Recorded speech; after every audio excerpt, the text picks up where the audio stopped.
You think Doom invented the first-person shooter revolution, but did you know its creator was actually building a better engine specifically to follow up Wolfenstein 3D?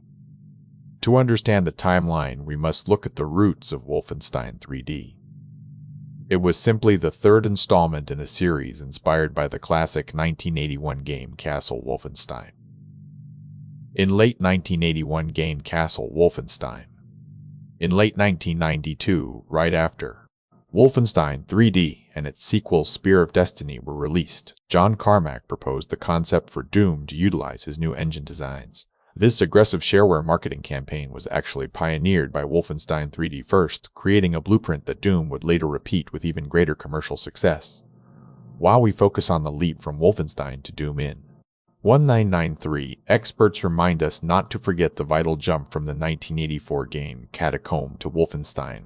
The Doom team wanted their next project to take full advantage of the improved 3D engine John Carmack had already been working on since those earlier Wolfenstein games. This technological foundation meant that several modern Wolfenstein games have since been made using newer tech, proving the original engine's lasting legacy. So now you see why Doom was a sequel in spirit, even if it was a leap in technology. What other gaming history myths have you heard? Let me know in the comments.